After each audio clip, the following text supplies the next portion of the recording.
એકને સફળતા કેમ મળે છે અને બીજાને કેમ નથી મળતી? ચાલો એક સ્ટોરીથી સમજાવું. મારી પાસે એક ખેતર હતું અને એક દિવસ મેં વિચાર્યું કે અહીં 2 આંબાના છોડ વાવું અને હું 2 છોડ લઈને આવ્યો. બંનેના નામ પણ રાખી દીધા, આંબો નંબર 1, આંબો નંબર 2. અને આ બંને છોડ મેં ખેતરમાં વાવી દીધા. સમયસર પાણી આપ્યું, ખાતર આપ્યું અને બંનેની સરખી કાળજી રાખવા લાગ્યો. પણ થોડા દિવસ પછી મને લાગ્યું કે આંબો નંબર 2 ખોટી જગ્યાએ વવાઈ ગયો છે. અહીં તો બરાબર ઉગશે જ નહીં. એટલે મેં એને ત્યાંથી ઉખેડીને બીજી જગ્યાએ વાવી દીધો. થોડા સમય પછી મને વિચાર આવ્યો કે અરે, અહીં તો મારે કંઈક બીજું વાવવાનું હતું અને ફરી એને ઉખેડ્યો અને ત્રીજી જગ્યાએ વાવી દીધો.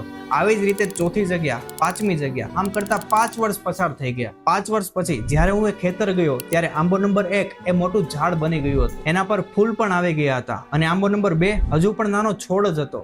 હવે સવાલ એ છે કે બંનેને એક સરખું પાણી મળ્યું, એક સરખું ખાતર મળ્યું, એક સરખો સમય મળ્યો, તો પછી આટલો ફરક કેમ? તો એનું કારણ એક જ હતું. આંબો નંબર 1 એ એક જ જગ્યાએ ઊભા રહીને પોતાની જળને મજબૂત કરવાનો સમય મળ્યો હતો, જ્યારે આંબા નંબર 2 ને વારે વારે ઉખેડવામાં આવ્યો હતો. એટલે કે એ પોતાની જળને મજબૂત કરી જ નહોતો શકતો. અને આપણું જીવન પણ કંઈક આવું જ હોય છે. એક કામ શરૂ કરીએ, થોડા મહિના કરીએ, પછી કોઈ બીજું કામ, પછી કોઈ બીજું કરિયર પસંદ કરીએ, થોડા સમય પછી એને પણ બદલીએ, પછી શહેર બદલીએ, કામ બદલીએ, ડિરેક્શન બદલીએ અને પછી આપણે જ પૂછીએ છીએ કે મને સફળતા કેમ નથી મળતી? યાદ રાખજો, ઝડપથી જગ્યા બદલવાથી નહીં, એક જગ્યાએની જળને મજબૂત કરવાથી વૃક્ષ મોટું બને છે. એટલે હવે ખુદને એક સવાલ પૂછો કે તમે આંબો નંબર 1 છો કે નંબર 2?